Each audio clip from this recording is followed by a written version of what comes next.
नमस्कार दोस्तों, मैं विकास कुमार एक बार फिर से हमारे YouTube channel dream success education hub पर आपका स्वागत करता हूं। तो दोस्तों, हमारा चैप्टर चल रहा था विद्युत आवेश एवं क्षेत्र। कल तक हमने दोस्तों जो विद्युत क्षेत्र की तीव्रता है उसके बारे में चर्चा की थी। तो हमारी जो विद्युत क्षेत्र की तीव्रता है दोस्तों, वो आई थी E बराबर KQ/R²। यह आई थी दोस्तों हमारे विद्युत क्षेत्र की तीव्रता। अब हमने यहाँ तक तो दे लिया कि जो सूत्र क्या होता है विद्युत क्षेत्र की तीव्रता का, वो होता है E बराबर KQ/R²।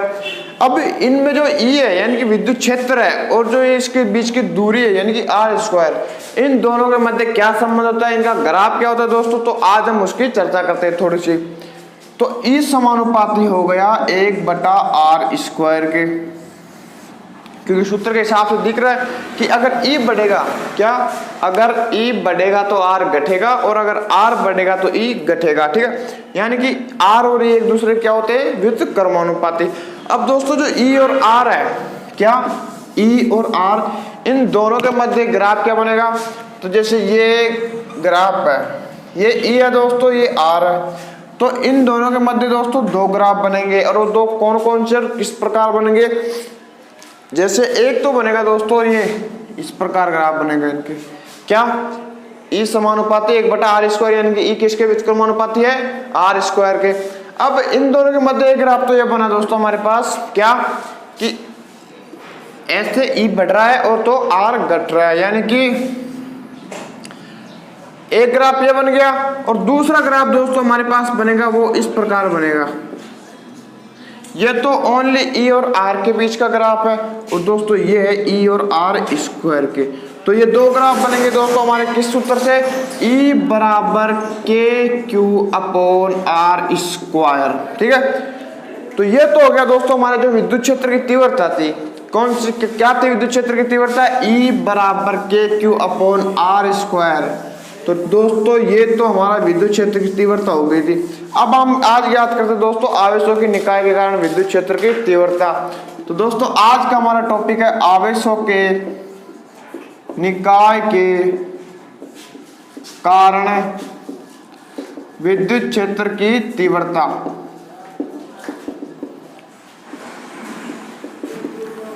दोस्तों अब हम ज्ञात करते हैं आवेशों के निकाय के कारण विद्युत क्षेत्र की तीव्रता। अब दोस्तों इसी जिस प्रकार हमने जो आवेशों के निकाय के कारण कूलाम के नियम ज्ञात किया था, यानी कि जो कूलाम का नियम ज्ञात किया था, उसी प्रकार दोस्तों हम आवेशों के निकाय के कारण किस चीज की गणना करेंगे, विद्युत क्षेत्र की तीव्रता की। तो वहां पर हमने देखा था कि जो आवेशों के निकाय के कारण जो कूलाम का नियम था, वहां पर हमने एक सिद्धांत काम में लिया था। कौन सा सिद्धांत, उस सिद्धांत का नाम था दोस्तों अध्यारोपण का सिद्धांत। तो यहाँ पर भी हम उसी सिद्धांत का प्रयोग करेंगे। कौन से सिद्धांत का, अध्यारोपण के सिद्धांत का। तो दोस्तों जो आवेशों का निकाय कारण विद्युत क्षेत्र की तीव्रता ज्ञात करनी है, तो यहां पर हम यूज करेंगे अध्यारोपण के सिद्धांत का।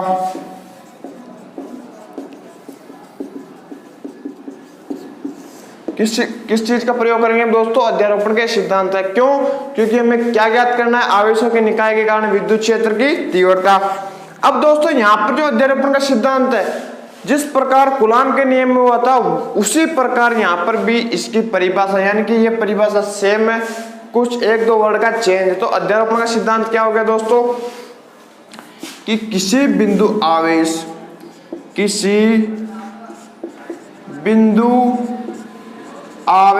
पर अन्य बिंदु आवेशों के, किसी बिंदु आवेश पर अन्य बिंदु आवेशों के समूह, यानी कि ग्रुप समूह के कारण विद्युत क्षेत्र की तीव्रता, विद्युत क्षेत्र की तीव्रता किसी बिंदु आवेश पर अन्य बिंदु आवेशों के समूह के कारण विद्युत क्षेत्र की तीव्रता उस बिंदु पर प्रत्येक बिंदु आवेश के द्वारा, उस बिंदु पर प्रत्येक बिंदु आवेश के द्वारा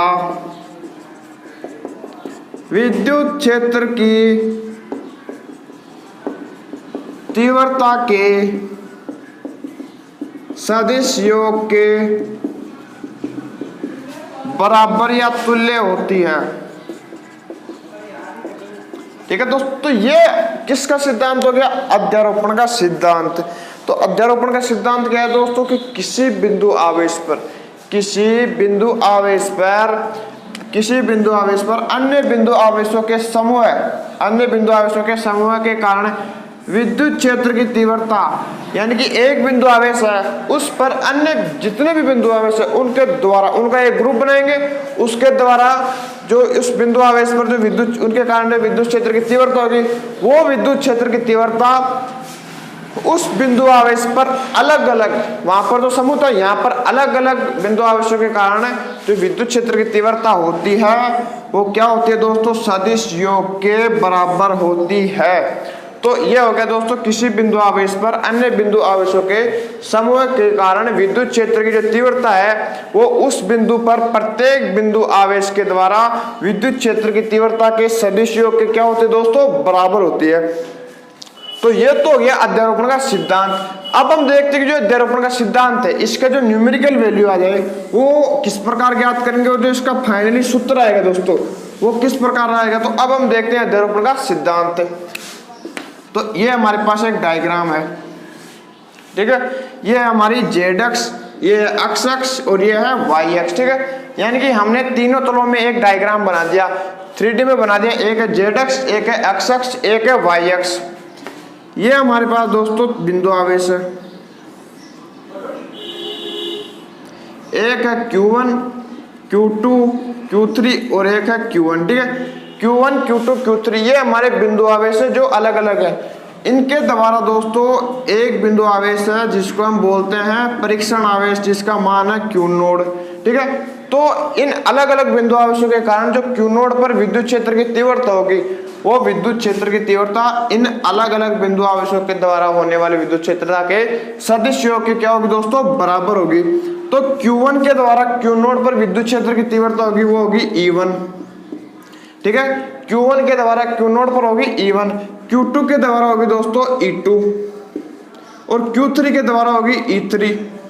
इसी प्रकार जो Qn है Q1 के द्वारा होगी En। तो ये हमारा डायग्राम है और ये बिंदु है दोस्तों P, ठीक है। तो अध्यारोपण का सिद्धांत क्या था कि किसी बिंदु आवेश पर अन्य बिंदु आवेशों के समूह के द्वारा अन्य बिंदु आवेशों के समूह के कारण जो विद्युत क्षेत्र की तीव्रता होती है वह विद्युत क्षेत्र की तीव्रता उस बिंदु पर प्रत्येक बिंदु आवेश के द्वारा जो विद्युत क्षेत्र की तीव्रता होती है उसके सदिश योग के तुल्य या बराबर होती है। अब उस परिभाषा से हमने एक ये डायग्राम बना लिया। अब इस डायग्राम से दोस्तों जो आवेशों के निकाय के कारण विद्युत क्षेत्र की तीव्रता होगी वो हम ज्ञात करेंगे इसी डायग्राम से। तो अब हम देखते हैं कि दोस्तों जो बिंदु आवेश है कौन सा? Q नोड, ठीक है, ये बिंदु P है। तो हम देखते हैं कि माना कि Q1, Q2, Q3 dot dot dot Qn बिंदु आवेश है, ठीक है। Q1, Q2, Q3 Qn बिंदु आवेश है और n आवेशों के कारण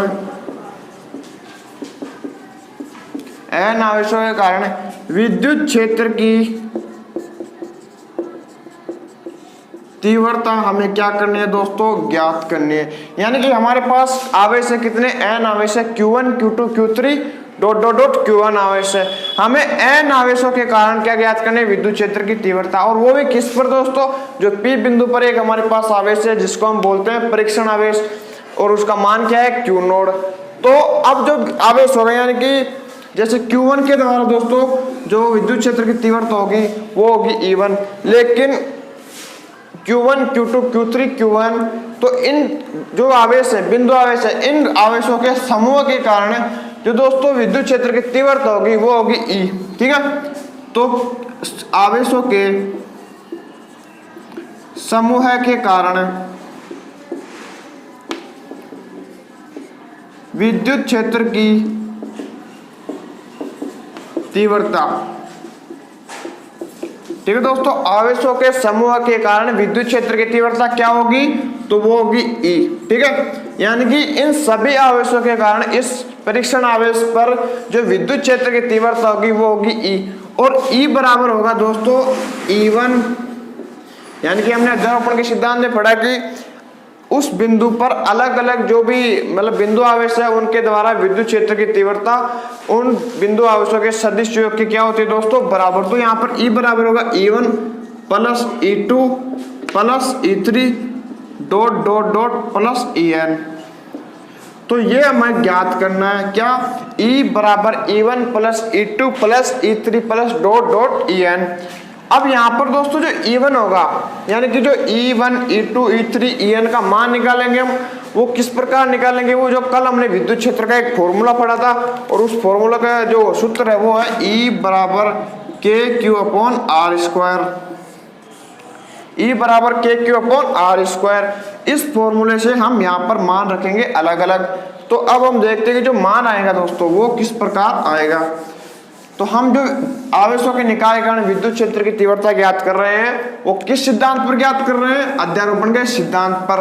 और हमें ज्ञात क्या करना है, E बराबर E1 plus E2 plus E3 plus dot dot dot En, ये हमें ज्ञात करना है। अब यहाँ पर E1 क्या होगा दोस्तों, तो इससे पहले मैं एक चीज बता दूं कि मैंने आपको कूलॉम के नियम में बताया था कि जो R12 है हमारे पास, मान लो आ जाए R12 वेक्टर, इसको हम लिख सकते हैं R1 vector minus R2 vector.